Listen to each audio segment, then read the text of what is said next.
Hey, what's up bros? It's Bro Vinny here, back with another Pokemon Sleep video. Today we are talking specifically about this subskill, Dream Shard Bonus.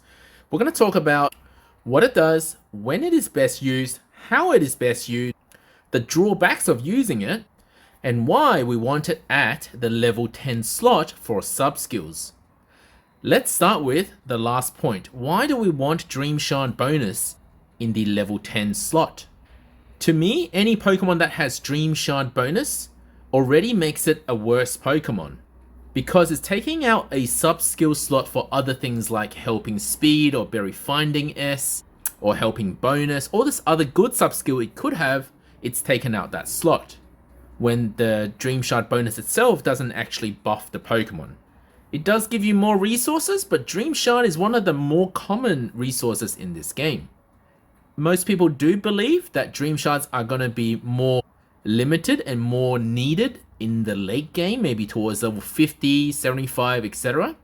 Because the shards needed to level up a Pokemon, for example, goes up exponentially.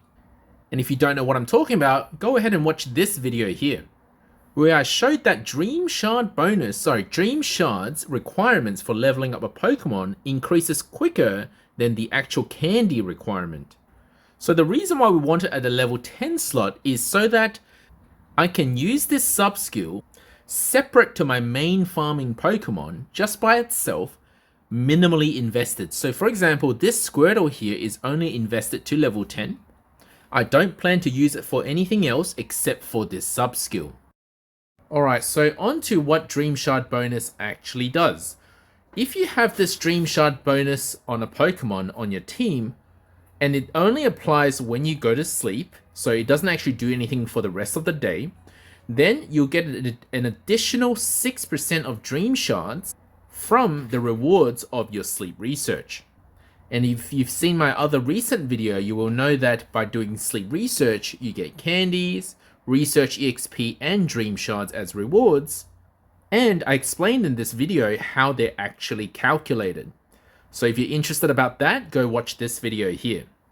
Now, it is my belief that if you have multiple Pokemon with Dream Shard Bonus, so for example, if I have 5 of these Squirtles that have Dream Shard Bonus at level 10, then it will approximately boost the total Dream Shards that I earn by 30%, which can be quite a lot, especially if it's during a later part of the week, for example, Sunday night. Because Sunday night will be when your Snorlax has the highest drowsy power, leading to you having way more Dream Shards. And if you imagine a 30% boost on this, which is my last Sunday's Dream Shard result, I would get around another extra 1000 Dream Shards if I had swapped in a full team of Dream Shard Pokemon.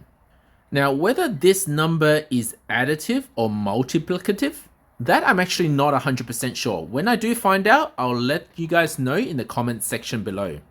Because if it's multiplied 6% for every Dream Shard bonus, then a total of 34% extra Dream Shards will be received, not 30%. So not only do you get the biggest Dream Shard boost if you use it on Sunday night, it also happens to be the best time to actually use this sub-skill. And that's because sneaky snacking doesn't work on Sunday night sleep. In other words, when you wake up on Monday morning, any hypothetical sneaky snacking that would have happened would be added to the Snorlax strength of your previous week. But unfortunately, the game does not count the Snorlax strength when you wake up. It counts the Snorlax strength when you go to sleep, when calculating drowsy power.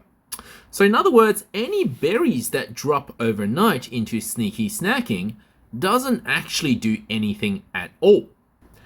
So in other words, it is the best time for you to do this Dream Shard bonus team swapping, because you'll have the least loss to do this on Sunday night. And because you get the most Dream Shards on Monday morning's sleep research. But there are multiple drawbacks of this method. One of them is, well, what are you going to do about energy if your entire team is stuck on 0% energy, then you're going to start next week's Snorlax with a very tired team, which won't be farming very efficiently.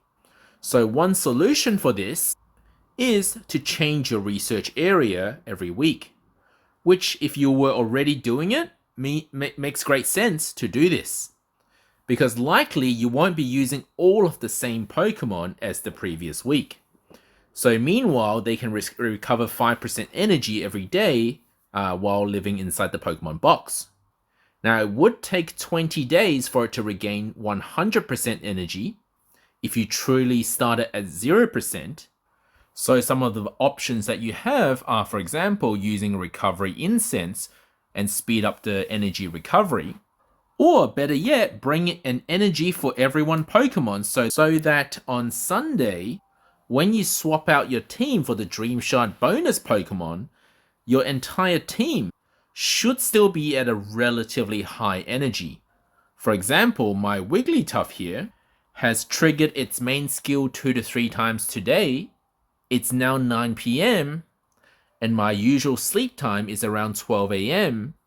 And you can see my entire team still has relatively good energy. So I could employ this tactic because I don't have an energy problem. It wouldn't take me as long to put these Pokemon in the box and recover their energy.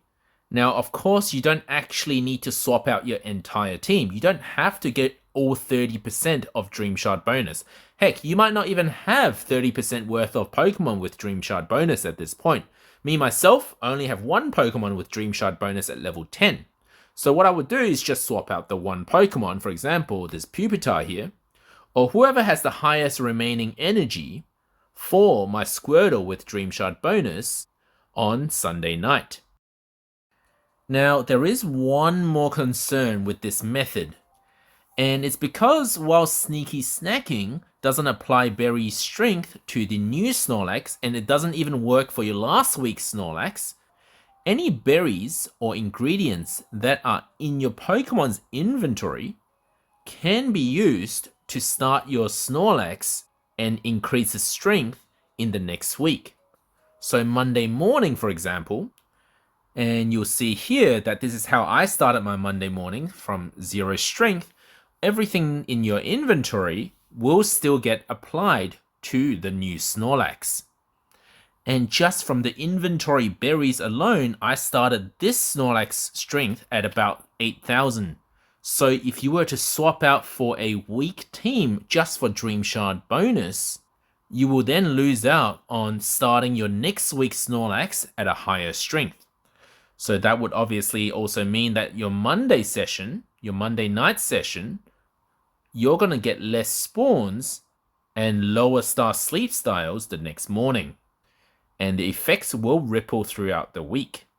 So you need to really consider whether the cost benefit is worth the 30% Dream Shards.